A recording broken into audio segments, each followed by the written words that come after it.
سلام ترنم، سلام املیا، مرسی از لایک های زیباتون. دمتان گرم.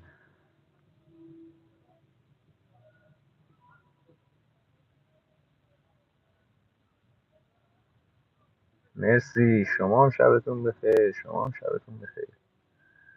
خوبی قربونه.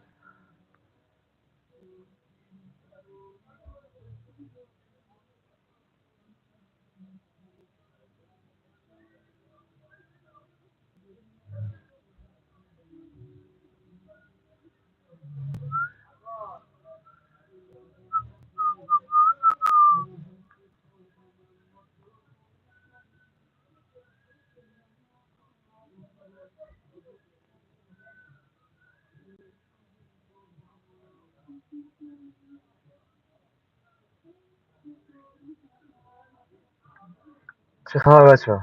امشب میخوایم داستان سیاوش رو تموم کنیم، بریم سراغ کیخسرو و خونخواهی. صدا میاد؟ صدا اوکیه؟ فکر نکنم املیا دیگه دعوا بابا نبود که الکی بود. حالا اگه حال داشتم میذارم، حال نداشتم نه.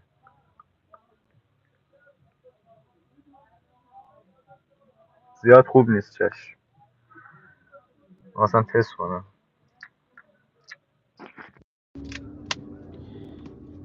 الان اوکیه؟ صدا هست 11228. ترانه قش میکنه رو میگی؟ با هم کلا از 1 ساعت 10 دقیقش خوبه.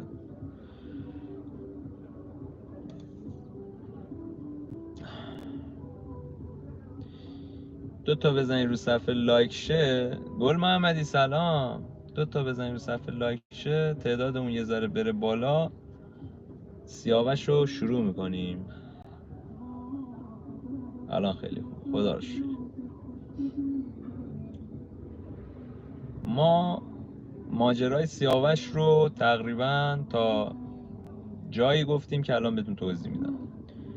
سیاوش پسر کیکاووس که به خاطر عشق سودابه مجبور شد که به جنگ تورانیان بره و به خاطر خریت و حماقت کیکاووس پدرش پادشاه ایران مجبور شد که فرار کنه و پناه ببره به تورانیان و افراسیاب و کرسیورزی که ننگ زد و نیرنگ کرد و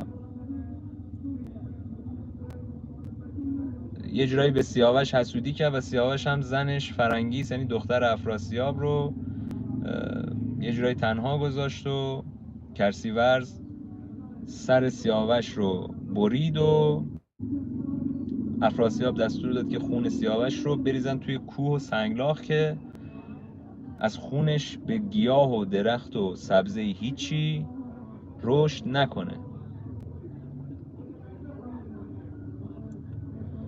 علی رگذر سلام. آقا داستان سیاوش خب چون یکی از بزرگترین تاثیرگذارترین داستان‌های شاهنامه است، یه جورایی ما باید اینو تموم کنیم و توی چند قسمت سیاوش تموم میشه. یعنی ما تولد سیاوش، اتفاقایی که توی ایران براش میفته و الان فرار کرده به توران و کشتنش تا اینجا تعریف کردیم. از اینجا به بعد ماجرا تازه شروع میشه. یعنی یکی از طولانی ترین قصه های شاهنامه میتونه این سیاوش باشه، چون تا بعد مرگش بعد مرگش از اونجا به بعد تازه داستان شروع میشه. یعنی تازه داستان از اونجا شروع میشه که خونخواهی و به قول شاهنامه کینخواهی رستم و ایرانیان شروع میشه. بچه لایک ها رو بزنید که بریم برای شروعش. مهتا سلام فرو جان، خوبی داداش؟ من یه دونه معذرت خواهی بهت بدهکارم، با اینکه من مقصری نیستم و من طرفدار تو بودم و حالا یکی اومد گفتش که این فرو همونه که مردم اذیت میکنه و فلان و داستان و اینا. به تو گفته بود اگه اشتباه نکنم، به تو گفته بود. اگه امکانش هست بگو درسته یا نه. و مهسا سلام. آره داریم میریم که شاهنامه رو شروع کنیم. و امیر جان سلام سلطان، بچه ها 2 تا بزنید رو صفحه لایک شه. و اینکه من یه معذرت خواهی بهت بدهکارم، با اینکه من هیچ دخل و تصرفی نداشتم و چون اون خانوم از یه جای دیگه مأمور شده بود که حالا یه جورایی لایو ما رو خراب کنه، حالا برات مهم نباشه دیگه، چون برای من زیاد مهم نیستم، برای تو هم مهم نباشه. من که اونجا گفتم تو یه همچین آدمی نیستی. با هم ویدیو بگیریم در مورد GTA سن آندرس. CG راجع به این جریان توی تلگرام با هم صحبت کنیم. خب ماهان جان سلام، اگه تلگرام داری اونجا بهم پیام بده، چرا که نه یه ویدیو میتونیم با هم بگیم. اسنپ کار میکنی امیر حسین؟ نه داداش، چاکرم فروجان، من دیگه وظیفه‌م بود که بهت اینو بگم و معذرت خواهی بکنم و دیگه جریان رو فهمیدیم یه جورایی دیگه از کجا آب میخوره این داستان. آره CJ تو دیسکریپشن هست، تلگرام من تو دیسکریپشن هست، اونجا بهم پیام بده. ایشالله که خیلی. سلام چطوری امیررضا؟ سلام بچه‌ها، میخوایم شروع کنیم داستانو. 2 تا لایک کنید که بریم برای شروع. 20 تا سابسکرایب داره. هلنا سلام، مرسی امیلیا جان، دوستان خوش اومدید. یه چیز دیگه بچه‌ها، ادمین تهمت زد، میدونم آقا ولش کن، خودش رسوا شده. آره شروع کنید چشم. بچهای ادمین اگه امکانش هست کسی میاد سلام میکنه یا حالا اولین باره دیگه، خودتون یه خوش آمدگویی خیلی خوب بکنید، بذارید دوستانه بریم جلو دیگه. من بعضی وقتا آرتین جان سلام، بعضی وقتا من حواسم نیست به پیام دیگه، خودتون حواستون باشه، فکر کنید چنل خودتونه، من دارم زحمت میکشم، شما هم دارید با من زحمت میکشید. ملو سلام. پس میهان جان ولش کن داداش، 5 نفر توی لایون 6 نفر ادمینن اینجا. اگه تو 5 نفر میبینی 6 نفر ادمین میبینی، اگه اینجا رو میگی درسته کاملا. و اینکه هر شب شاهنامه خوانی دارین. مسعود جان ما داریم همینجوری میریم جلو دیگه، ان که این روند رو بتونیم ادامه بدیم و بریم جلو. سلام الیکا هستم. سلام مهدی جان سلام. افسرده شدم با افسرده چی شدی؟ نتیجه کنکور اومده دیگه ولش کن. خب ما تا اینجا داشتیم که سیاوش کشته شد، کرسیوز سر سیاوش رو زد، خونش رو توی تشت ریخت، یعنی اونقدری که اینا از سیاوش گله داشتن و یه جای نفرت داشتن، کرسیوز بهش حسادت میکرد، خونش رو حتی روی زمین نریختن و افراسیاب دستور داد که ببره توی یک سنگلاخ اونجا خونش رو بریزه و که دیگه گیاه و سبزه و چیزی ازش رویش نکنه. توی همین هنگام فرنگیس همسر سیاوش باردار بوده ازش،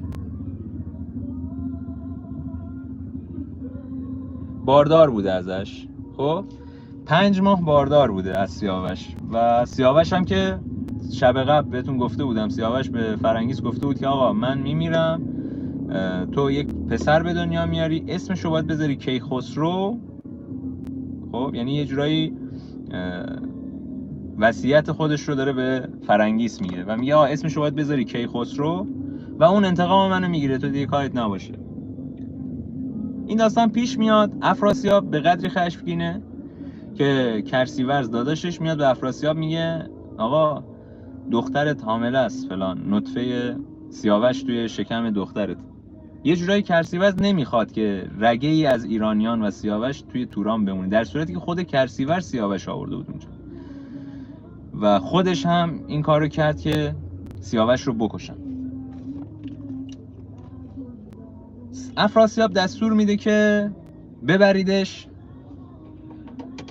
فرنگیس رو ببریدش، انقدر با چوب و چماق بزنید توی شکمش که خار صاحب بچه صلوات داده بشه، بچهش سقط بشه یا بیفته. پیران رو یادتونه، پیران تنها کسی بود که سیاوش یعنی نگهدار سیاوش بود و بهش قول داده بود که من تو رو نگهداری میکنم، ازت خیال راحت باشه. ولی توی زمانی که سیاوش داشت میورد پیران نبود، پیرسام یا پیرسم داداش پیران اونجا بود که سعی کرد ولی زورش نرسید، به خاطر اینکه سنش پایین‌تره و افراسیاب زیاد داداش حرفی نمیبره، سیاوش رو کشت. پیرسام یا پیرسم باز هم اومد گفتش که آقا دخترته، چیکار داری میکنی؟ دخترته آقا، تو اجازه بده پیران بیاد، داداش بزرگم بیاد، باش صحبت کن، هم فکری کن، ببین اون چی میگه، اگه خواستی اون موقع اینو بکش. افراسیاب یه ذره آروم میشه، میاد دخترمه، راست میگه، چرا با دخترم عذاب بکشه و اینا. یه چند روزی صبر میکنن، پیران میاد با کلی ناراحتی و اینا. پیرسم به پیران توضیح میده که جریان چی بوده و این اتفاقات خیلی سریع افتاده و سیاوش اصلا گناهی نداشته. پیران میره نزد افراسیاب و افراسیاب بهش میگه من میخوام این بچه رو نابود کنم، چون اون طالبینی که اینو گفته بود از نطفه سیاوش و ایرانیان قراره که من بمیرم، نطفه کیکاووس، نوه کیکاووس قرار منو بکشه، پس من نمیخوام این اتفاق بیفته. و فکر میکرد که قضا و قدری که توی شاهنامه و توی این داستان براش رقم خورده بود با یک همچین اتفاق کوچیکی قراره که استاپ بخوره و انجام نشه، در صورتی که این قدرت تقدیر و قضا و قدر بیشتر از ایناست که تو بخوای با یه کلک ساده که بکشیش تموم بشه. پیران اونجا یک رکبی میزنه، یعنی حالا یک چی میگن، یه راه فراری برای اون بچه و فرنگیس میذاره، میگه آقا تو بهت گفتن که یک پادشاه میاد تو رو میکشه، درسته؟ اونم گفته آره. میگه باشه، ما این فرنگیس رو میفرستیم بچهش به دنیا بیاد، خب بچهش به دنیا اومد میفرستیم پیش چوپانی، یه جایی که اصلا از پادشاهی و رزم و اینا هیچی یاد نگیره، بعد تو ببین آیا اون ارزششو داره بکشی اونو یا نه. اون که دیگه پادشاه نیست، اون میشه چوپان دیگه، اونو بیخیال شو. افراسیاب یه ذره آروم میشه، میگه باشه بذار این بچه به دنیا بیاد. بعد بچه که به دنیا میاد اسمشو میذارن کیخسرو، به خاطر اینکه سیاوش گفته بود فرنگیس اسمشو میذاره کیخسرو. و پیران میره سمت افراسیاب و میگه که نوت به دنیا اومده، مشتلق بده و فلان. حالا پیران و پیرسم که این بچه رو میبینن، به محض اینکه این بچه رو میبینن چهرهش میگن که به شدت اصلا به تورانیان نمیخورده و کاملا شبیه ایرانیان بوده، به خصوص به اجدادشون فریدون چهرهش خیلی شبیه بوده. میدونی چی میگم؟ چهرهش به فریدون خیلی شبیه بوده. فریدون هم یکی از شاههای قوی و بزرگ ما بوده دیگه توی شاهنامه. و میان به افراسیاب میگن بچه به دنیا اومده، بچه خیلی اینجوری خوشگل مشکلی هم هست، حالا دستور چی میدی؟ به نظر من اینو بدیم به یه چوپان، یه جایی ببره توی یه دادکوره، جایی بزرگش کنه که دیگه تو از این خیالت راحت باشه، اونم دیگه چوپان میشه دیگه شاه نیست که. تو تالت گفته بودن شاه قرار، یه شاهزاده قرار تو رو بکشه دیگه، اونم شاه نیست، میشه یه چوپان. میگه باشه آقا این بچه رو بفرستید به یکی از دهاتای دور و فرنگیس رو اینجا زندانی کنید، اون بچه رو بفرستید یه جای دور، اونجا یه چوپانی بهش پول بدید که اینو بزرگ کنه و اینا. خلاصه اینا بچه رو میفرستن یک جای دور و کیخسرو اونجا داره بزرگ میشه کم کم. ولی توی شاهنامه ماجرا از این قرار نیست که به همین راحتی تموم بشه ماجرا. و چون کیخسرو از نژاد جمشید و ایرانیان قدیم و خیلی اینجوری پرقدرت بوده، جستش هم درشت‌تر میشه، یعنی از نظر زور و بازو، از نظر فکر، افکار، همه چیش انگار که خون یک شاه توی بدنشه دیگه، خون یک قدرت برتر، اون نژاد برتره توی وجودشه. به خاطر همین وقتی که توی 10 سال داشته، با چوب و روده گوسفند یک کمان درست میکنه و به طور ذاتی اینو انجام میده، یعنی کسی بهش آموزش نمیده، یک کمان میسازه و با اون کمان تمرین میکنه. یه ذره که بزرگتر میشه توی 14-15 سالگی به جنگ اول که با این قوچ و اینا مبارزه میکرده، بعد دیگه کم کم میگن که این انگار واقعا خوی شاهانه داره و مبارزه میکنه و خیلی باهوشه، با شیر میجنگه، با پلنگ میجنگه. اون چوپانه دیگه به تنگ میاد، میگه این اصلا حرف منو گوش نمیده، هرچی بهش میگم بیا این گوسفندا رو ببر، میگه برو بابا من گوسفند چی میخوام، من جنگی بیمه. میدونی کیخسرو برمیگرده میگه من جنگی بیمه. من لات بیمه، من جنگی بیمه، من اینجا چوپان نبیمه. یه جورایی تو این مایا که اون چوپان بدبخت میره به پیران اطلاع میده، میگه آیه پیران بیا اینو بگیر بابا، بیا اینو جمع کن، این اصلا به دستور من انجام نمیده، این دیگه بزرگ شده، همینجوریش که حرف من به یه ورش بود، الانم دیگه اصلا دیگه نمیتونم، زورم نمیرسه، این اصلا شبیه ما نیست، اصلا نه هیکلی نه فکری نه هیچ چیزی شبیه ما نیست، خیلی هم رزم‌آور و قوی شده، اصلا دیگه به حرف من گوش نمیده. پیران میگه باشه تو برو، من میام یه سر میزنم و ببینم چیه داستان.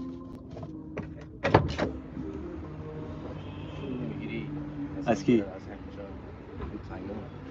یه ذره خلوت نی؟ اشکال نداره.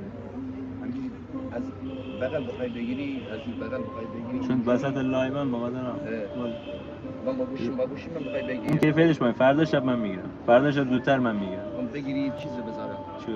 این آهنگ مسعود فرمانشو بذاری. کدوم است؟ حالا فرق نمیکنه، یه آهنگ خوبش. باش فردا شب یه دقیقه درست بیام یه دقیقه به انتخاب بکنم. خب بیا آقا یه لحظه یه پیام بازرگانی داشته باشیم. من الان میام.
خب بچه‌ها ببخشید من یه ذره دیگه سید ما درگیر بود. من تا کجا گفتم؟ اگه امکانش هست به من بگید، من یه لحظه از دستم در رفت.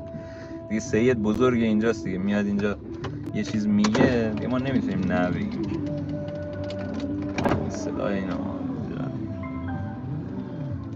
خب سلام خانم نفیسه، خوبین؟ خب بچه‌ای که جدید اومدین سلام. نگار جان بچه 2 تا بزنید رو صفحه لایک شه، بریم سراغ ادامه داستان. تا کجای ماجرا من تعریف کردم؟ یه لحظه یکیتون به من بگه ممنونتون میشم. دمتونم گرم، خیلی هم ممنون. خواهش میکنم خانم نفیسه، دیشب نبودین ما سیاوش رو کشتیم. محمد جان شب بخیر. سیاوش رو ما شروع کردیم کشتیم، الان یه جورایی ماجرای کیکاووس و خونخواهی سیاوش رو دارم میگم. امروز خیلی کسلم. اونجا که به دنیا اومد، آها نه دیگه اونو که گفتم که. سلام سید علی حسینی، نوکرتم. بچه‌ها بریم برای ادامه. خب تا اینجای قضیه ما فهمیدیم که سیاوش مرده. افراسیاب به خاطر کرسیورز سیاوش رو کشته، به خاطر حسودی کرسیورز، و کرسیورز همچنان میخواد که نطفه داخل شکم فرنگیس زن سیاوش رو از بین ببره و افراسیاب تصمیم میگیره که اینو ببره، بگه آقا اینو بزنید، انقدر بزنید خون بالا بیاره، بچه رو بندازه. مادرم مرد فدای سرتون. که پیرسام یا پیرسم داداش پیران میاد و وساطت میکنه، میگه یه 2 دقیقه امان بده پیران بیاد. پیران حالا کیه؟ پیران بزرگه، مثلا یه سمبالا و یه حالت چی بهش میگن، پیر ماجراست دیگه، پیر تورانه. میاد بذار اون بیاد با اون هم فکری کن و اگه اون اوکی داد تو بعد بکش اینا. که پیران میاد تصمیم میگیره، بهش میگه که آقا تو این دیگه دخترته، که این دخترتو دیگه چرا میخوای بکشی؟ اون که دیگه کشتی تموم شد، اونم نباید میکشتی، ولی حالا کشتی تموم شد، منتظر عواقبش باش، ولی دیگه اینو دیگه چیکار داری؟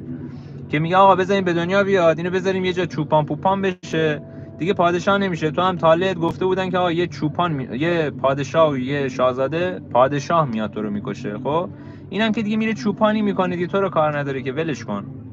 که اینم میگه باشه و کیکاووس افراسیاب میگه باشه، فرنگیس رو میگه که آقا بذار بچهش به دنیا بیاد. بچهش به دنیا میاد، اعلام میکنن که آقا بچه سیاوش کیکاووس به دنیا اومد. پیران و پیرسم میرن سراغ بچه و میبینن بچه خیلی به شدت شبیه فریدون و از خاندان ایرانیانه و اصلا شبیه تورانیان نیست و میرن دستبوسی افراسیاب و میگن بچه به دنیا اومده، حالا چه دستوری میدی؟ من به نظرم اینو بدیم چوپان بزرگ کنه. که اونم میگه باشه و بدیم به چوپان.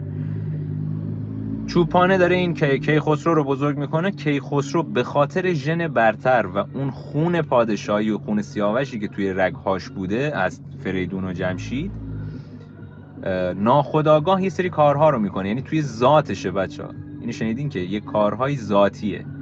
خب مثل این نیست بعضیا بی وجود هستن، بعضیا بی غیرت هستن، اونا ذاتشون بی غیرت و بی وجوده. میدونی چی میگم؟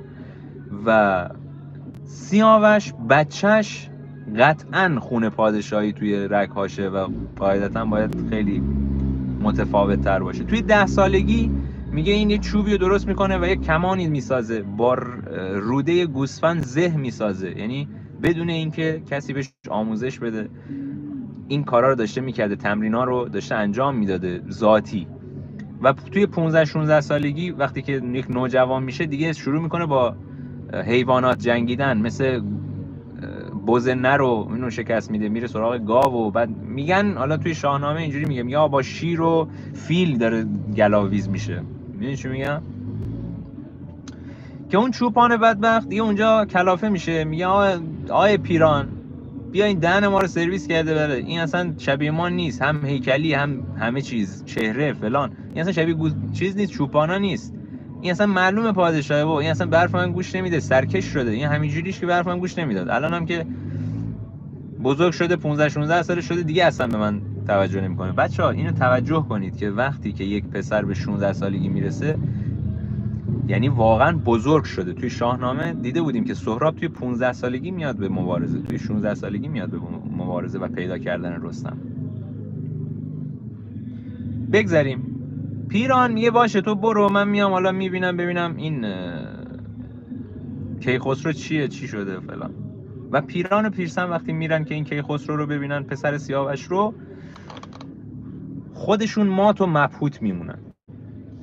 خودشون مات و مبهوت میمونن، میگن که واو، یعنی به معنای واقعی کلمه میگن واو.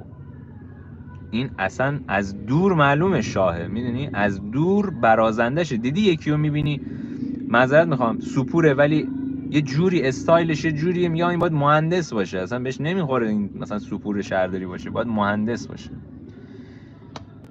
حالا اینا میان با کیخسرو صحبت میکنن، کیخسرو داستان رو برش تعریف میکنن، میگن اینجوریه، ما تو رو باید ببریم پیش افراسیاب. اگه افراسیاب تو رو ببینه و متوجه بشه که اینقدر قدرتمندی و اینقدر باهوشی، قطعا تو رو میکشه. پس بیا به حرف من گوش کن، میبریمت اونجا، تو شبیه منگولا برخورد کن، به همین صراحت.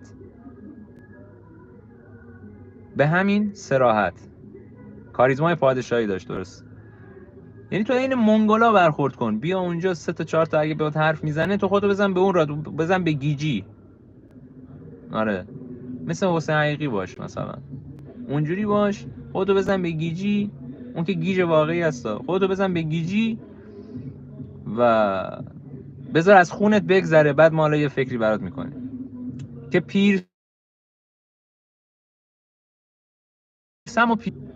به کیخسرو افراسیاب برمیگردن، میگن که آقا ما رفتیم این کیخسرو رو دیدیم و اصلا شبیه پادشاه نیست، منگوله. به نظر من اینو بیار توی بیار توی کاخ، بذار اینجا وول بخوره، اون اصلا اون چیزی که تو فکر میکنی نیست. خلاصه هرچی باشه 90 به نظر من. از این ماجرا هم خبری که نداره، بذار بیاد. میگه خب باشه اینو بیارید ببینم چیه داستان. کیخسرو ورود میکنه به کاخ. همین که ورود میکنه یک ترسی وجود افراسیاب رو میگیره. وجود افراسیاب پادشاه توران رو این ترسه میگیره. حالا چرا؟ به خاطر اینکه ابهت و اون کاریزما به قول خانم نفیسه و اون ژن برتر توی این کیخسرو بوده و چهرهش هم چهره ایرانیان بوده، شبیه فریدون ایران بوده. حالا اینا که فریدون رو دیدن ندیدن نمیدونم، میگه خیلی چهره شبیه ایرانیان پارسیان بوده. بعد ازش 3 تا سوال میکنه، در مورد چوپانی میپرسه، در مورد آسمان، همین 3 تا سوال میپرسه و هر 3 تا رو کیخسرو به حالت خنگ و برعکس جواب میده. یه جورایی یه چیز دیگه میگه، یه هپروتی میگه فلان، که اونجا افراسیاب میگه بابا این خنگه، بابا اینو ولش کن، اون دیگه نذارید بره اون و اینو بفرستید با مادرش، یه ذره بهش طلا ملا بدید بره همون شهر خودشون سیاوشگرد. که پیران و پیرسم خیلی ترسیده بودن نکنه افراسیاب اینو بکشه و اینا، چون معلوم بود سفید و زرد شده بود افراسیاب اینو دیده بود. داداشای گل من، این شما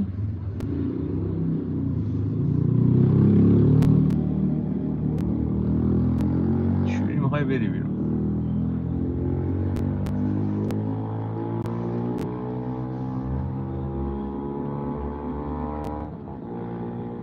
داداشای گلین،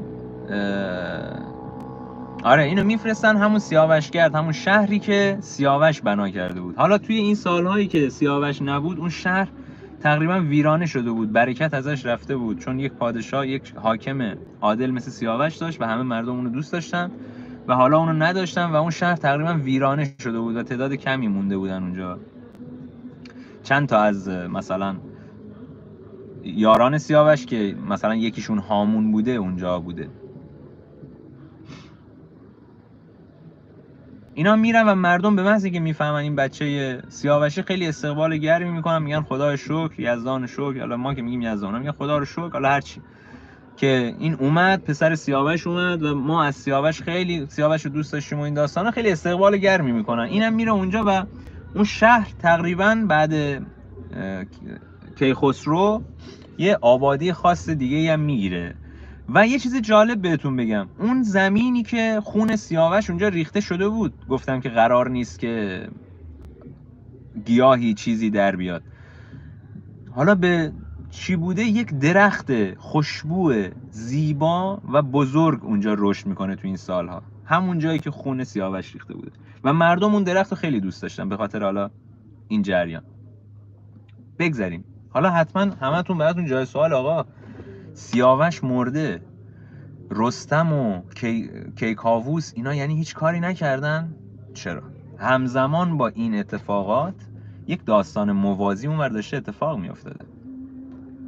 زمانی که این اتفاقات توی این 15 16 سال افتاده و حالا کیخسرو بزرگ شده رفته سمت سیاوشگرد اون شهر رو داره مدیریت میکنه، همزمان یه سری اتفاقات توی ایران داره میفته. ایرانیان خبر به گوش تهمتن یا رستم و کیکاووس میرسه که آقا سیاوش رو کشتن، افراسیاب سیاوش رو کشته و رستم تهمتن انقدر ناراحت میشه که به محض اینکه خبر کشته شدن سیاوش رو میشنوه خیلی شکسته میشه. حالا رستم کجا بوده؟ توی زابل و حالا اون جای خودش، کیکاووس توی تخت پادشاهی خودش. کیکاووس انقدر ناراحت میشه و حالا عزاداری میکنن اینا. 7 روز میگذره، بعد 7 روز سر 8مین روز رستم میاد توی کاخ و یه رجز خیلی زیادی میخونه، میگه آقا من میرم توران رو با خاک یکسان میکنم، من همه رو میکشم، پاره میکنم همه رو.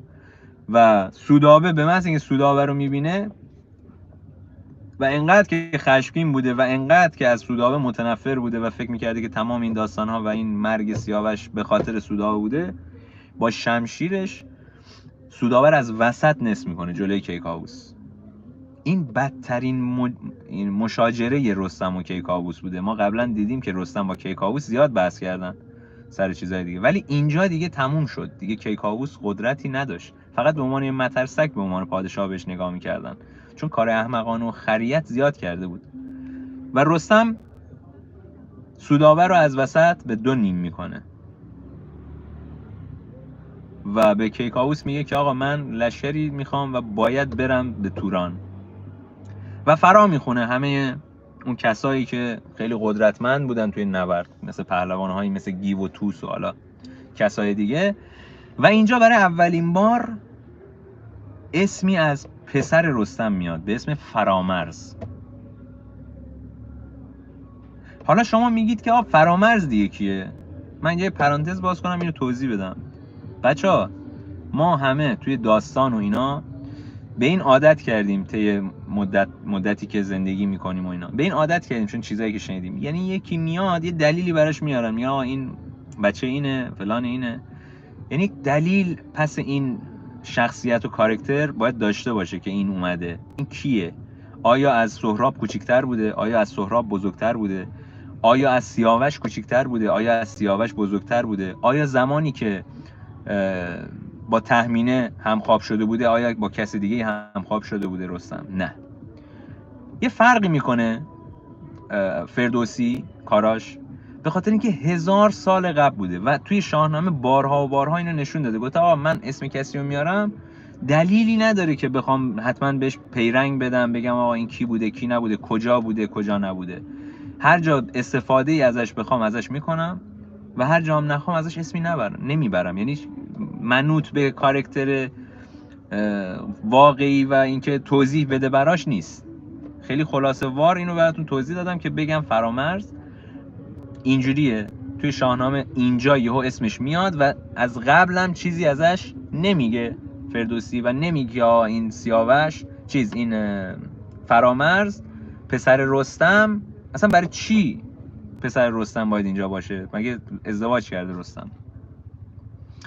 که فرامرز میاد و فرامرز به رستم میگه که پدر بذار من برم جلو، بذار من برم و تو پشت سر من بیا، بذار من اول برم، من خون سیاوش رو قطعاً انتقامش رو میگیرم و بهت قول میدم که پیروز این نبرد میشه. رستم اولش یه ذره میترسه ولی خب بهش میگه که باشه تو برو، من پشت سرت با این مثلا اینا رو جمع میکنم و میام. که فرامرز اونجا لشکرکشی میکنه به سمت توران و خبر لشکرکشی فرامرز به افراسیاب و یارانش میرسه. و افراسیاب یک پسری داشته، اسم پسرش رو نمیدونم متاسفانه، اسم پسرش یادم رفته. اسم پسر داشته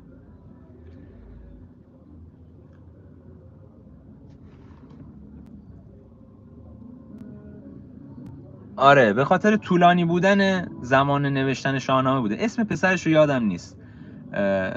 که اون پسرش میگه آقا من میرم جلوی اینو میگیرم و من میرم دهن اینو سرویس میکنم. که اون پسر توی مرز اینا با هم دیگه درگیر میشن و فرامرز به قدری قدرتمند بوده، چون دیگه زیردست بچه رستم بوده دیگه، نوادگان زال بوده. فرامرز به قدری قدرتمند بوده، به قدری قدرتمند بوده که به خیلی راحت اون لشکر رو شکست میده و پاره میکنه همه رو، جر و واجر. یعنی اینجوری بهتون بگم، جر و واجر، یعنی قشنگ جر واجر میده، چاک میده و پسر افراسیاب رو دستگیر میکنه. پسر افراسیاب رو که دستگیر میکنه میبره به سمت رستم و گیو و توس.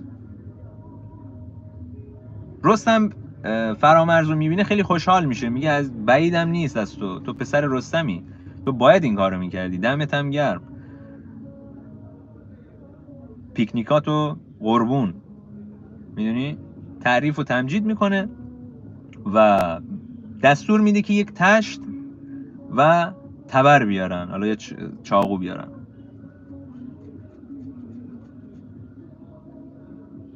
حتما دیگه خودتون میدونید چرا دیگه، میخواسته انتقام خون سیاوش رو بگیره و حتما باید تو تشت میریخته اون خون رو به همون شکلی که اونا کشتن، شاید هم بدترش.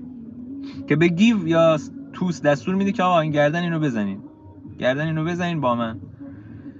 اونجا پسر افراسیاب برمیگرده به رستم و یارانش، میگه که آقا شما با پدر من مشکل دارید، پدر من یه همچین کاری کرده و کرسیورز اصلا کشته، به من چه ربطی داره، شما یه بیگناه رو دارید میکشید. رستم گیو پشیمون میشه و دست از کشتن بر میداره و میگه که آقا سرخه، آفرین، سرخه یا سرخه، درسته، آفرین، سرخه برمیگرده به رستم، میگه آقا تو داری یه بیگناه رو میکشی، اصلا بعد مهم نیست، مگه میشه یه همچین چیزی.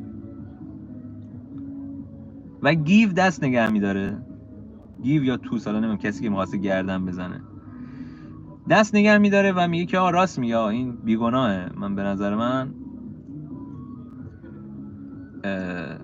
دست از سرش برداریم. که رستم میگه نه این باید چاک بدم اینو و به سرعت گردنشو میزنه آویزون میکنه مثل گوسفند که این خونه بریزه تو این تشته. و همه ازش میپرسن که چرا این کارو کردی؟ میگه که آقا این بیگناهه، سیاوش هم بیگناه بود، یه بیگناه خونه یه بیگناه در مقابل خونه یه بیگناه، تازه ما الان باش کار داریم، الان این شروع داستانه، من باید افراسیابو بگیرم، افراسیابو جر بدم، میدونی؟ و تصمیم میگیره که آقا بره سراغ افراسیاب به همراه تمام این لشکریان و پسرش و اینا، لشکرکشی میکنه به سمت توران. افراسیاب این خبر رو میشنوه و کرسیوز میاد بهش میگه پسرتو کشتن، جر دادن پسرتو، چیکار میخوای بکنیم؟ ما هم باید بریم حمله کنیم. که افراسیاب میگه باشه، ولی خب به نظر من باید یه فکری بکنیم و اینا. که اونجا برادر پیرسم میاد اینجا خودشو گوزقوطی میکنه، میاد بالا، خب میاد میگه آقا افراسیاب من اینجام، من میرم رستمو جر میدم، رستمو بسپار به من، الان من میتونم رستمو نابود کنم، من به خاطر تو رستمو نابود میکنم، نمیذارم دستش به توران برسه. افراسیاب خیلی خوشحال میشه، به خاطر اینکه اسم رستم میومد همه رعشه به تنشون میافتاد دیگه، میدونی چی میگم، کسی نبود رویارویی رستم، کسی نداشت، اصلا هیچ جرأتشو نداشت،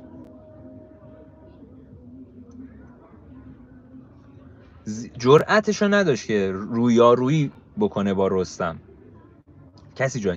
این پیرسم گزغوطی اومد، مردک مزبزب اومد خوش انداخت وسط، گفت من میرم، من اونو نابود میکنم.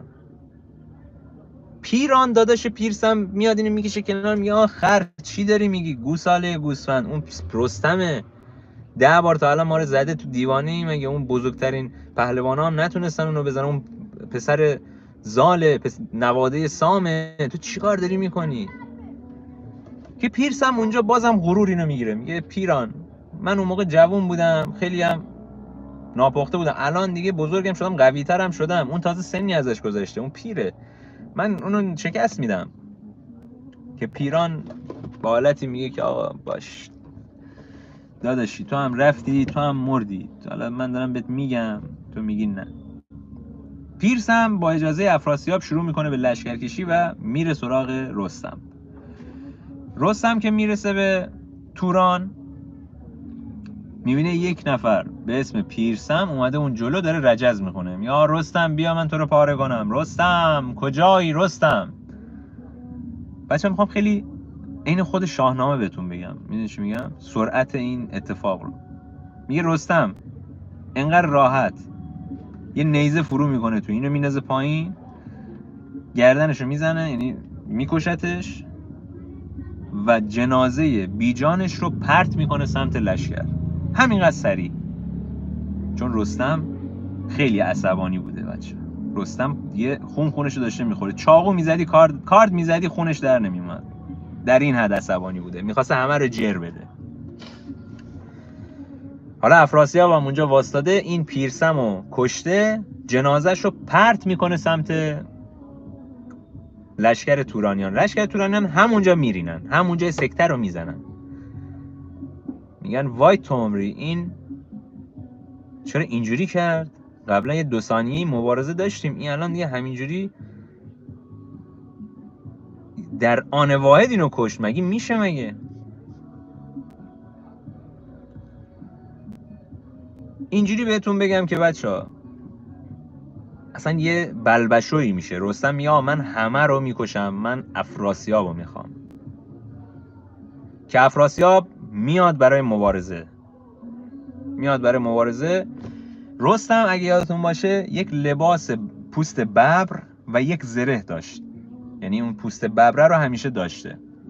یعنی لباس مخصوص رستم اینجوری بوده که یه پوست ببر یا پلنگی زیر میپوشیده، یه دونه زره، و میره به جنگ افراسیاب. حالا اونجا یک اتفاقاتی میفته، این میزنه اون میگیره. افراسیاب به محض رسیدن یه نیزه پرت میکنه، نیزه از زره رد میشه ولی اون چرمه رو رد نمیکنه. این چی میگم؟ و رستم که این زره رو در میاره و میره افراسیاب رو میزنه زمین، و به محض اینکه میخواد توی اون شلوغی و اون بلبشو میخواد افراسیاب رو بکشه،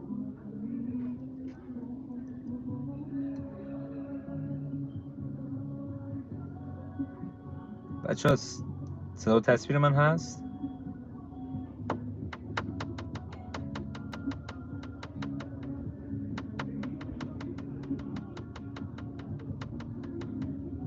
آره هست. کسی میاد جدید شما سلامو بگید دیگه بهش، یه ذره خوش آمدگویی بگن. آره افراسیاب وقتی میاد به جنگ رستم یه نیزه پرت میکنه و اون زره فولادی سوراخ میشه ولی اون چرم از بین نمیره و این دوباره اینو میکنه و با همون یه ضربه حالا گرزی چیزی ضربه میزنه، افراسیاب از اسب میفته، اینا دوباره حالا به حالت کشتی میرن و زیر یه خم 2 خم و میگیره، اینو میندازه پایین. میاد که با شمشیر بزنه گردن افراسیابو، یه هومان خاشفالیس بدبخت کاسلیس مخبر میاد با گرز میزنه پشت سر رستم، انگار که مثلا یه گورخر، توی شاهنامه میگه یه گورخر با جفتک بخواد فیل و اسبا بندازه، دقیقا همینجوری. که رستم یه ذره گیج میشه، اتفاقی براش نمیفته، یه ذره گیج میشه، یه ذره تعلل میکنه، افراسیاب سراغ میره سوار اسب میشه و فرار.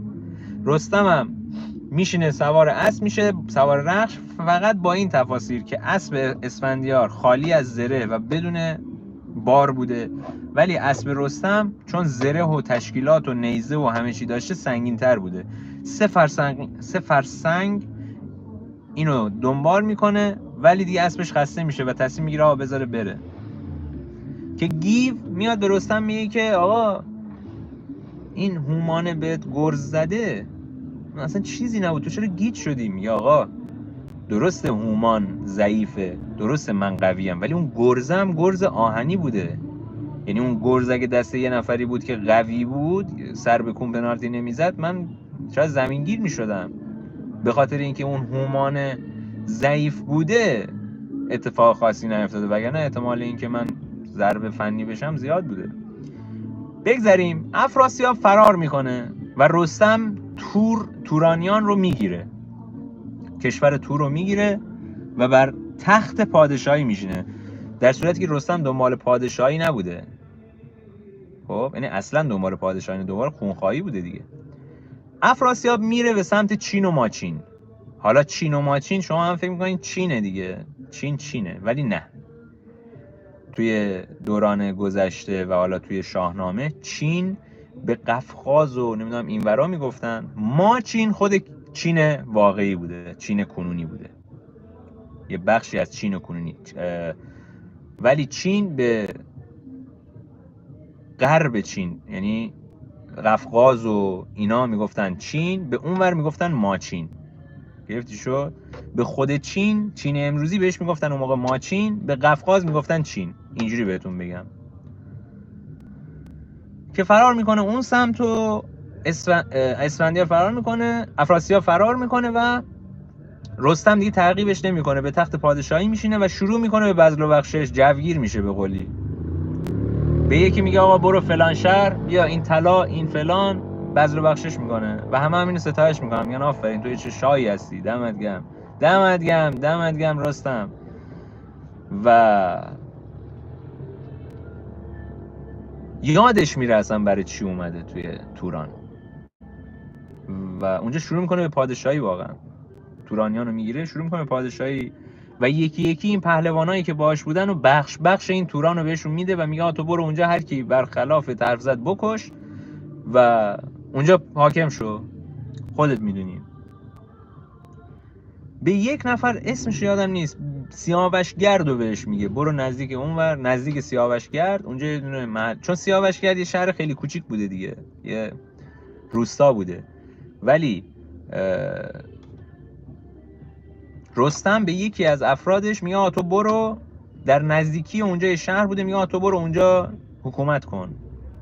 که چند سال از این موضوع میگذره، به روایت خود شاهنامه 6 سال از این جریان گذشته و اینا همچنان دارن اونجا حکومت میکنن، انگار نه انگار.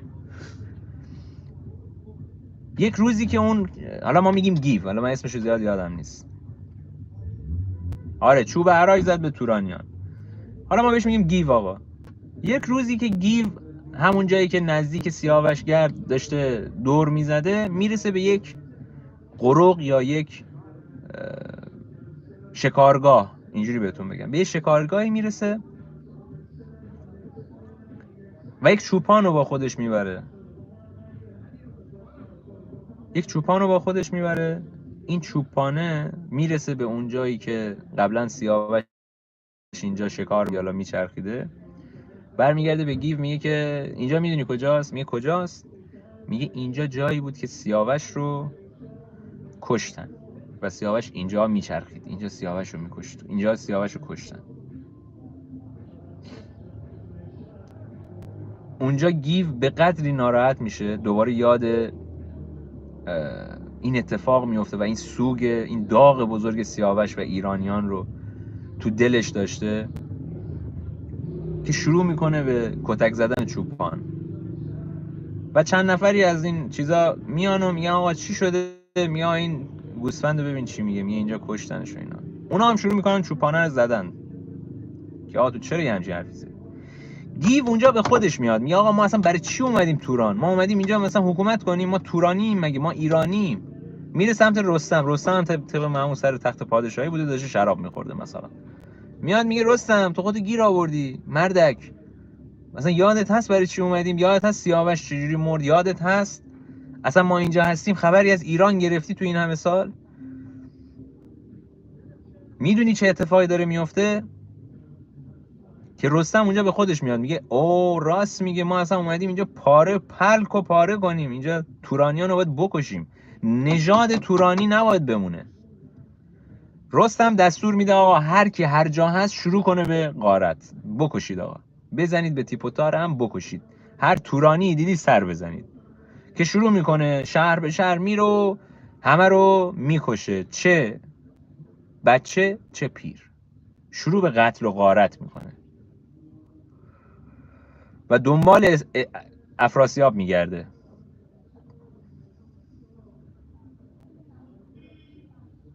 آها راستی نیلو هم به هوش اومده بچه ها، اینم میخواستم بهتون بگم، خدا رو شکر نیلو به هوش اومده، یه ذره اوضاع احوالش بهتر شده. و اینکه بچهای جدید دمتون گرم که اومدید. این داستان شاهنامه میتونه بهتون خیلی حالا یاد ایرانی بودنتون بیفتید.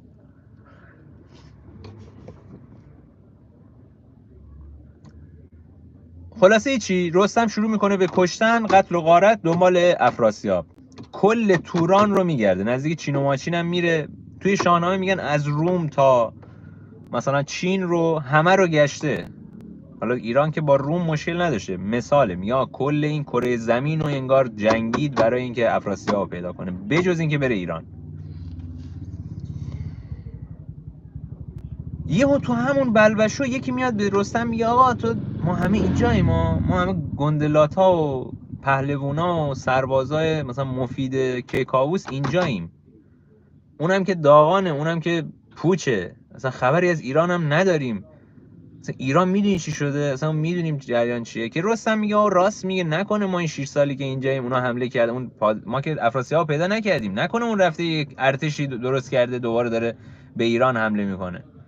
که اینا برمیگردن سمت ایران و میبینن بله این جنگ ایران و افراسیاب توی ایران خیلی بالا گرفته بوده طی این سالها. بچه کلا هر جای جنگ میشه قحطی به وجود میاد.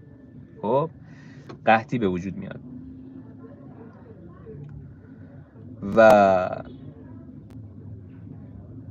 این قحطی که به وجود اومده بوده تو این 6-7 سال، این قحطی که به وجود اومده مردم خیلی در تنگنا بودن و ایران یه جورایی داشته ویران میشده. که رستم برمیگرده تو ایران میبینه بله افراسیاب یه لشکری جمع کرده دوباره به ایران زده و داره اذیت میکنه ایران رو. به محض اینکه رستم میاد دوباره افراسیاب میره تو توران و دوباره پادشاهی توران رو یه جورایی افراسیاب به دست میگیره و حالا رستم میمونه و یک ایران ویران و یک کیکاووس مشنگ. یعنی هیچکی به عنوان پادشاه قبولش نداشته، چون خیلی ترسو و بزدل بوده دیگه، تصمیمای چرت و پرت هم میگرفته کیکاووس. سرتون رو درد نرم، اینجا داستان تصمیم میگیرن که برای کیکاووس یک جانشین پیدا کنن و میگن آقا همینجوری بمونیم، خب حالا فعلا افراسیاب ول کنیم، اون که نمیتونه کل توران رو حالا فعلا بگیره، فعلا اینجا یه ذره به فکر باشیم که آقا برای کیکاووس یه دونه چی میگن یه پادشاه پیدا کنیم که خونش خون پادشاهان باشه و بتونه از این مشکل ما رو در بیاره. که اونجا یکی از این یاران رستم میاد در گوشش میگه که آقا به نظر من بریم بچه سیاوش رو بیاریم، من شنیدم کیخسرو بسیار شبیه ماست و از نژاد ماست و به نظرم بهترین گزینه است که کیخسرو رو بیاریم برای پادشاهی. و سیاوش هم از اینجا میگم سیاوش و رستم و دیگر بزرگان و پهلوانان ایرانی هم این تصمیم رو قبول میکنن، میگن هرچی باشه خون سیاوش توی رگهاشه و اون میتونه به ما پادشاهی کنه و ما رو از این فلاکت در بیاره. بعد برسیم حالا به سراغ افراسیاب و گیو رو مأمور میکنن که تو برو و کیخسرو رو بیار و راضیش کن که بیاد و تخت پادشاهی ایران رو بگیره. گیو برمیگرده به رستم و دمادزگاه میگه که آقا من الان اینجوری برم منو که میشناسن و میفهمن من اگه با لشکری برم با یه یال و کوپالی برم منو میفهمن آقا یه داستانی هست این اومده یکی رو ببره، پس بذارید من به عنوان جاسوس میرم شبیه تورانیان کنم خودم رو شبیه اونا بکنم، به یواشکی برم و این کیخسرو رو پیدا کنم و بیارم و راضیش کنم بیاد و ما فردا شب داستان سفر گیو به توران و به پادشاهی رسیدن کیخسرو و ادامه ماجرای خونخواهی سیاوش رو میبینیم. امیدوارم که تا اینجا یه چیزایی رو دستتون اومده باشه. بچه ها ذات توی این قسمت از شاهنامه من برداشتم اینه که ذات یه چیزیه که تغییر ناپذیره و تو اگه توی ذاتت، توی وجودت یک آدم خوب هستی تا آخر خوب میمونی. شاید یک سری جاها بد بشی مثل رستم، تصمیمای ناگهانی بگیری، ولی در اصل در باطن رستم آدم خوبی بوده. شاید غرور داشته ولی یه جای غرورشو گذاشته کنار، وطن پرستی داشته مثال. پس ذات آدم ها رو نمیتونید به همین راحتی تغییر بدید. افراسیاب ذاتش تغییر نکرد، از ترس جانش از ترس جانش بود که اون اتفاقات رو داشت رقم میزد. میدونی؟ سلام جوجو. سلام زیبای من. خوبی؟ بده پایین. دم شما گرم. حالا فردا شب میریم برای ادامه این ماجرا. حالا بچه‌ها شما میگین کی اومده؟ محمد اومده. من خیلی مخلصم. من تا حالا 5057 چی؟ ولش کن. چی هست؟ نمیدونم. آقایی که شما باشین. آره. و ادامه ماجرای کیخسرو و حالا خونخواهیش و همه این ماجراها رو ما میریم برای فردا. سوال بپرس مهدی. سوالش چی بپرسم؟ من که میدونم اصلا توی این همه آدم کلا 5-6 نفر این داستانو تا تهش رفتن، بقیه از الکی داشتن نگاه میکردن.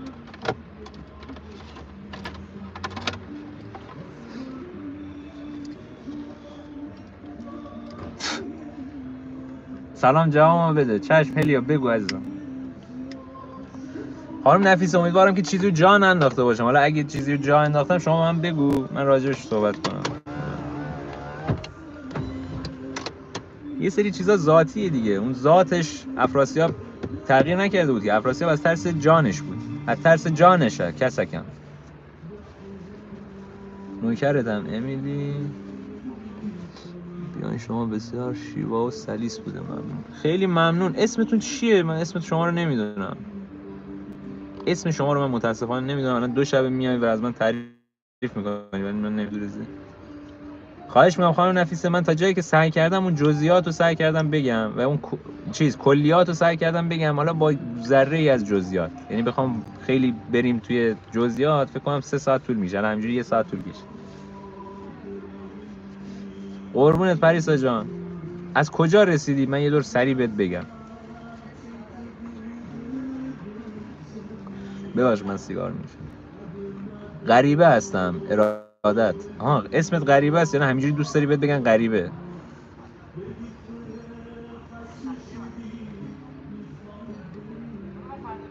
هلیا جان وقتی من داستان دارم تعریف میکنم نمیتونم پیام‌ها رو بخونم که. ولی آجی هیچی مثل داستان سورنا نمیشه که یونان رو شکست داد. سامان جان سلام عزیزم، چاکرتم. بله اونم حالا بعد میرسیم بهش، کم کم داریم میریم جلو دیگه. ممنون از داستان علی نوکرتم. آقا جواد جهانی نبود نه؟ من فکر کنم آقا جواد هست. آقا جواد فکر کنم بیرونه. سلام گل گلاب مهدیش. چیه؟ الان میای خب. یه چایی بگیر کوچیک.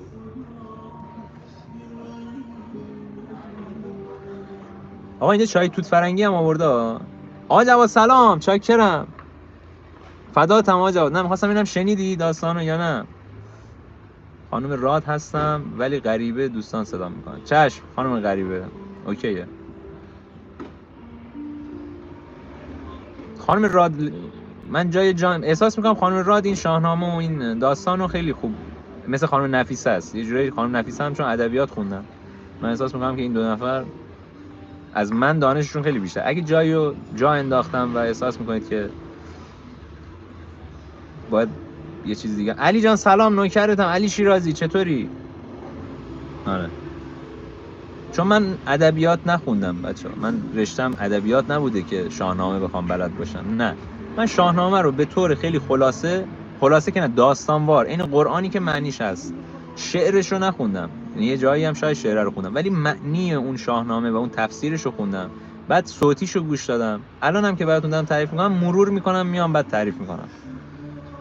به عنوان کسی که 4 بار شاهنامه پاس کرد باید بگم شما کل داستان رو مثل فیلم سینمایی دیدی و بسیار سخت اسامی شاهنامه رو به خاطر سپردن. مرسی عزیزم، دمت گرم. آره واقعا تعداد اسامی خیلی زیاده، نمیشه که همه رو آدم یادش باشه. یه سری جزئیات رو آدم بتونه نگه داره برای خودش هم خوبه، بد نیست. فدا تمام جواد. توی تئاتر شاهنامه یاد نگرفتین پس؟ نه توی تئاتر شاهنامه ببین یه سری نمایش هست اساطیریه و آرکاییکه. یه سری نمایش های آرکاییک داریم مثل آرش، مثل کاوه آهنگر. یه سری نمایشنامه ها اینجوری هست، ولی من کار نکردم. نه آرکاییک تا حالا کار نکردم و بیشتر من خودم سبکم و حالا اون شیوه اجراییم بیشتر فانتزی بوده، رئال فانتزی یا سورئال بوده نمایشایی که اجرا کردم. حالا اگه شد، اگه خدا خواست، اگه اتفاق خاصی نیفتاد، فیلم تئاتر آخری که اجرا کردم و براتون میذارم. آره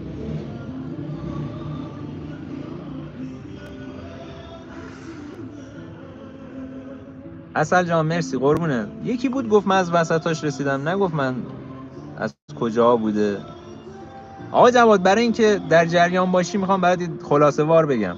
آقا سیاوشو کشتن، کیخسرو به دنیا اومد، اینا تصمیم گرفتن بفرستن پیش چوپان اینو بزرگ کرد، دید آقا این اصلا نمیتونم از پس این بر بیام. کیخسرو رو میفرسته توی دربار. اینا با کیخسرو هماهنگ میکنن که آقا خودتو بزن به خریت تا این از جونت بگذره. کیخسرو از این افراسیاب از کیخسرو از جون کیخسرو میگذره، اینو میفرسته به سیاوشگرد، میگه برو همونجا برای خود زندگی کن. توی همین منوال، توی همین 15 16 سال توی ایران خبر مرگ سیاوش میپیچه. امیر جان چشم.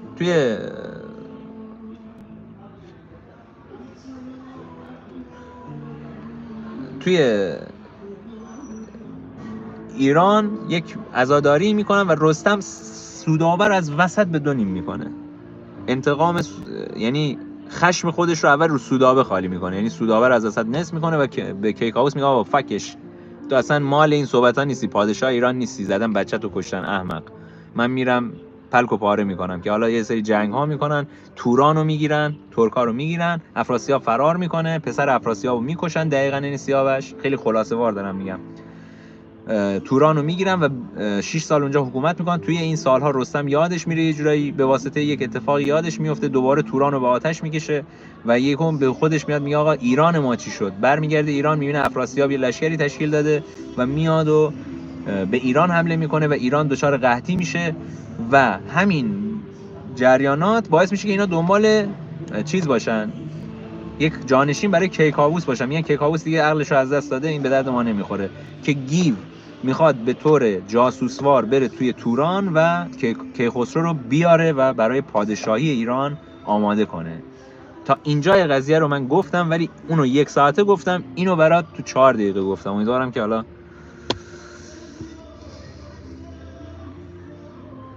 ایشالله که خیره. علی جان آقا من برم یه قند بیارم، این چایی آورده برام، به عشق خودتون این چایی رو بخوریم، یه 2 تا قند بیارم.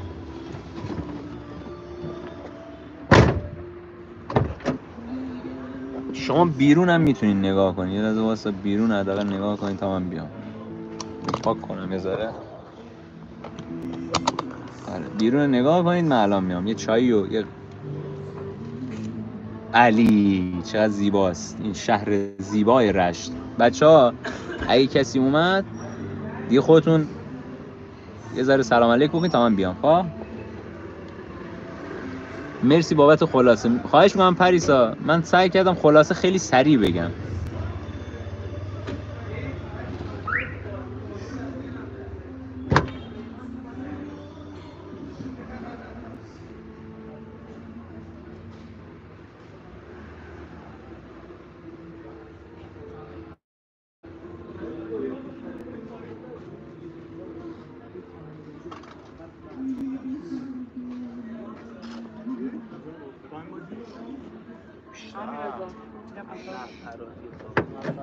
یعنی اون 15 ساعت برای هر نفر بیشتر شد.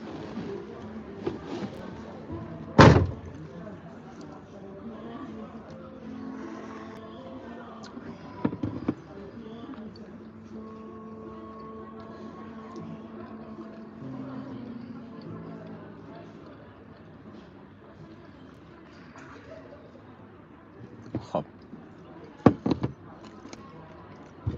این چقدر شلوغه؟ ساعت چنده؟ 3 صبح بابا، بریم خونه دیگه بابا. بابا اسیریم. بامیه دارم میخورم با چای.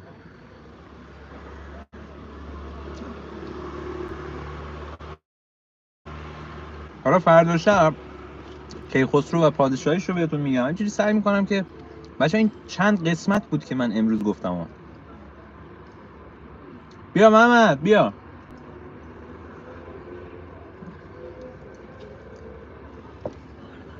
نه شد بد کرد. نه داد سمجد حلال. خونه میخوای بریم؟ بیا بریم.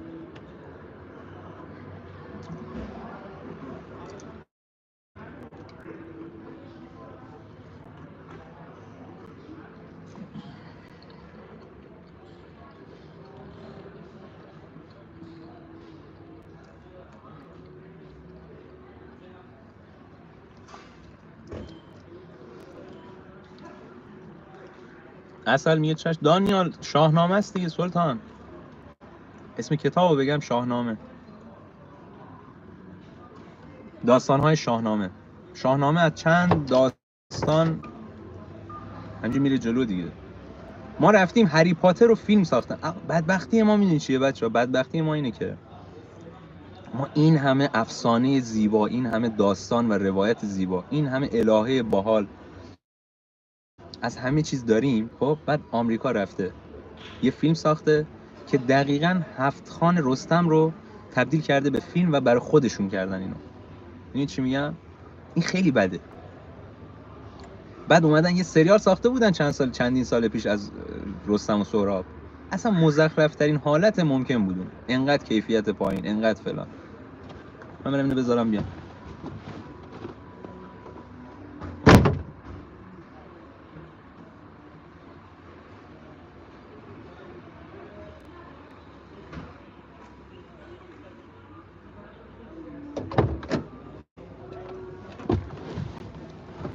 بریم محمد رو برسونیم. بعد اینکه این بدبختی ما رو میرسونه، این بدبختی ما رو میرسونه که ما این همه داستان و اساطیر قوی داریم که میتونه یه فیلم خیلی یه فیلم خیلی قوی باشه، ولی آمریکا ازش استفاده کرده. حالا هالیوود اومده ساخته اینو. کم نیست.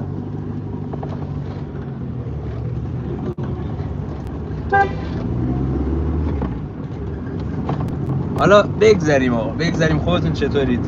حالا اگه سوالی چیزی هست ما هستیم دیگه. چه خبر ممل؟ سلامتی داداش. تو سلامتی. سلامتی. خیلی باش فردا شلوغ‌ترم هست. آره تعطیل رسمیه. دیگه تا یک شنبه.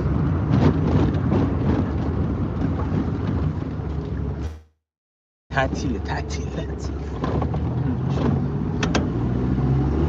سلام.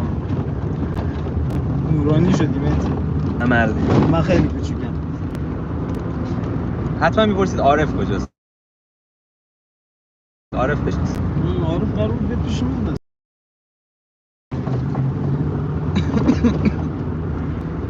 حاجی فردا امتحان دارم، هیچی نخوندم. حامد هیچی نخوندی پس استرس نداشته باش دیگه، میرینی امتحانو به همین راحتی. پس استرس نداشته باش. سعی کن این جمله منو همیشه به خاطر بسپار. میگه که آقا دمت گرم گاریه، دمت گرم. این جمله منو سعی کن همیشه به خاطر داشته باشی.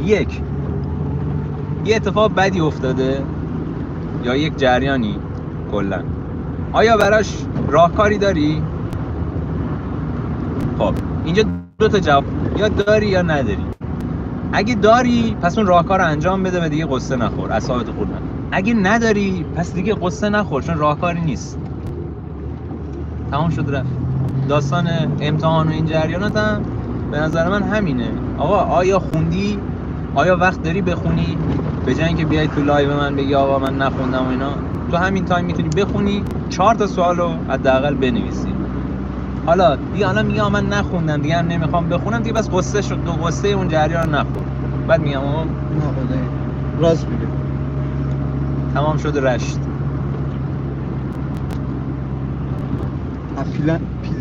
پلن بی استفاده. اهل تریاکی داداش؟ نه عزیز من، نه اهل هیچی نیستم. تریاک دیگه حالا چرا؟ حالا همه چی به ما میگن دیگه، حالا این تریاک هم گفتن. تریاک ولی خب بعد 50 سالگی خوب. بعد 50 سالگی خوبه. حالا چه 50 بعد چون دندونا رو زودتر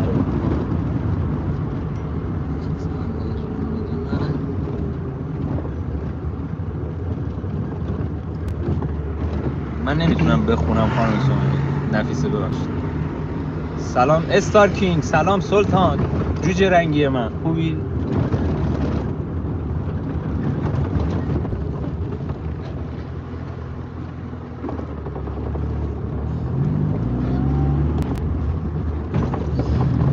بچه ها چون من میخوام اینو سیو داشته باشم، خب شاید خصوصیش کنم، یعنی پرایوتش کنم، ولی دیگه نمیخوام این کپی رایت بهش بگیره، و یعنی الان آهنگ میذاشتم.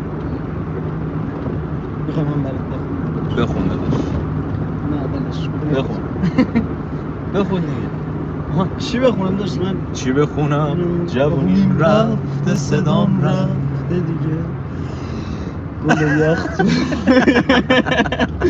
داشت من سیگار کشیدم دیگه نفس کم میگیرم، نمیتونم بخونم.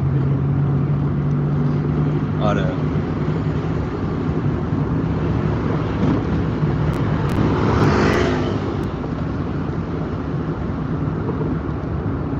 از 2 ساعت صحبت ما ادبیاتی کار هیچی متوجه نشدیم. خواهش میکنم آقا حاضر به رانندگی باشه که سلامت مثلا است. چشم. نه حواسم هست دیگه، عادت کردم. ولی دیگه متنای بلند رو نمیتونم بخونم. متنای کوتاه رو 2 کلمه 3 کلمه ها راحت میکنم، ولی متنای بلند رو دیگه نمیرسم واقعا بخونم. اینم خیابون‌های شهر رشت.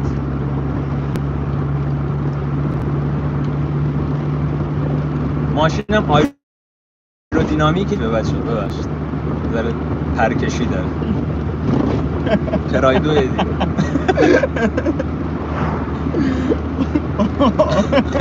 آیرودینامیکی داشت شورت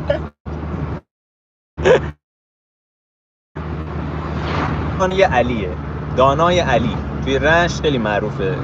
آره اینجا معمولا اینجا دعا کنم، ولی خب اینجا خب نگاه کن، یه امامزاده است، مقبره است وسط خیابون. شاید اینو هر جایی نبینید یه همین چیزی رو که دو طرفش خیابونه، هیچ چیزی نداره. اینجا یه صحنه کوچیک داره مثلا. حالا دلیلش چیه؟ روایت داریم ما این اتفاقاتی که افتاده. میگن این دانای علی، من نمیدونم حالا واقعیه، میگن دانای علی کسی بوده که طیول ارض میکرده، یا میرفته مثلا کربلا میومد. خیلی هم بهش اعتقاد دارم و میگن این وقتی مرد اینجا اینو خاک کردن، اون موقع این جاده نبوده و زمانی که میخواستن اینجا یه راه بزنن اومدن این مقبرش رو بکنن یه جورایی، مثلا اینجا رو راه بزنن ببرنش جای دیگه، مثلا خیابون کنن. یه درختی اونجا بوده که قشنگ چیز بوده بغل این سنگ قبرش بود. اون درخته رو میگه اینو میکندن که بندازن پایین، این دوباره صاف میشد، یعنی کنده نمیشد، یه چیز توی این مایه. بعد انقدرم که بهش دیگه حالا ایمان و باور داشتن، اینجا هر کاری میکردن نصف نیمه تموم میشد، دستگاه میومد دستگاه خراب میشد. واقعا میگن حالا اینجوری میگن. آره دستگاه میومد دستگاه خراب میشده. حالا من نمیدونم دیگه واقعش چیه، یا مثلا کسی میومد یه کار میکرد فردای مریض میشده. این همیشه نصف نیمه بوده که اینا تصمیم گرفتن این جاده رو دیگه دو طرفش بزنن. بی خیال ماجراش. دمو دکه آژانس هم مگه عشق من یه دقیقه وایس، من اینجا یه چی بگیرم. الان اومدم فکر کنم سیگار هم ندارم. البته سیگار نگیرم، سیگار آمدم بین. آره اینجوری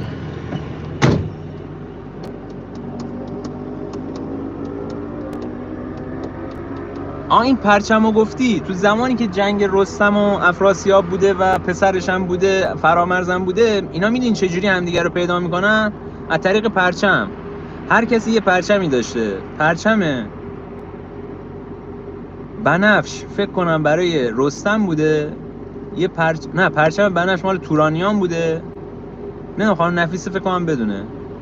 یه پرچم آذرخش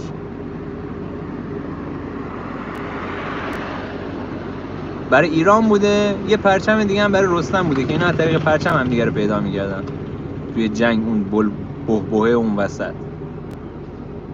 یادم نیست و این پرچمو گفت یاد اون افتادم. بابک هوا خوبه، عالی، 20 بی‌نظیر، یک. اینم یکی از پارک‌های رشته، بهش میگن پارک یخسازی. خب اینجا یه ذره اراذل طوره بچه، معمولا اینجا کسی چیز نمیکنه، گیر نمیکنه. بهش میگن پارک دانشجو. خب اینجا برعکس پارک دانشجوی تهرانه، اینجا نمیتونی، غریبه نمیتونه بره تو. میدونی چی میگم؟ انقدر که دعوا و درگیری بره. چون اصلا اینجا این محل یخسازی و اینجا چرا یخسازیه؟ اصلا رشت چرا محله اسمش یخسازیه؟ به خاطر اینکه اینجا یه چاهی بوده از قدیم، برف می اومده، سرما می اومده، اون چاه توش همیشه قالب‌های یخ بوده، اون برفو می‌بردن اون پایین فشرده می‌کردن یعنی یخ، و هر کی از اطراف یخ می‌خواست میرفت اونجا. بعد کم کم اینجا یه کارخونه یخسازی ساختن. خب یه کارخونه یخسازی اینجا ساختن و اینجا شد یخسازی، میدان یخسازی از قدیم. حالا اسمش یه چیز دیگه شده، نمیدونم شهید نمیدونم چیه.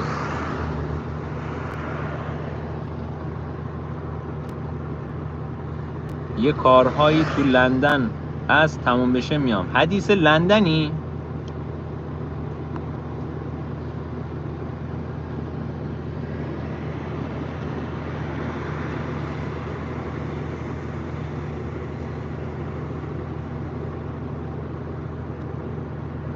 نیلوفر چشماشو باز کرده، مثل که به هوش اومده. بنابراین انواع فقر و پیشان سالاری چگونه ویران میگردد. نمک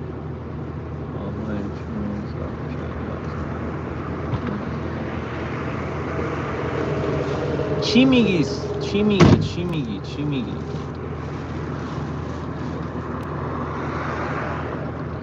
خواهش میکنم پیام های اسپم گونه و تکراری ندید لطفاً عزیزان.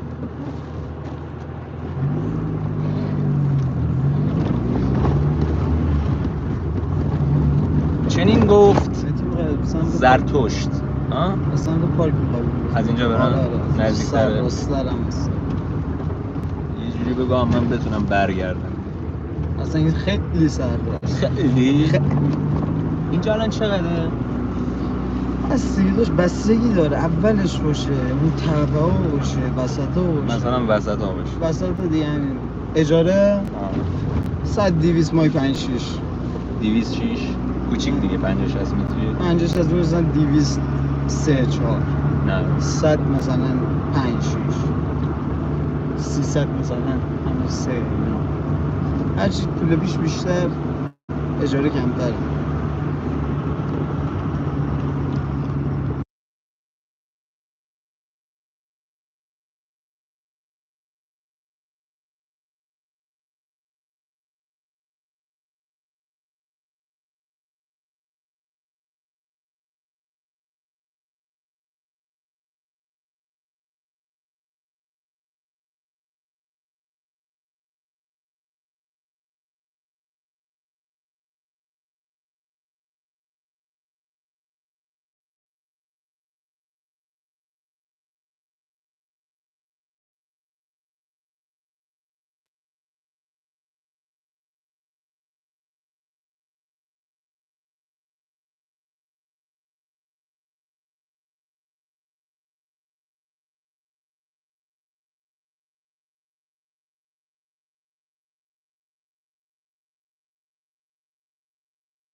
آره اینجوری دیگه بچه.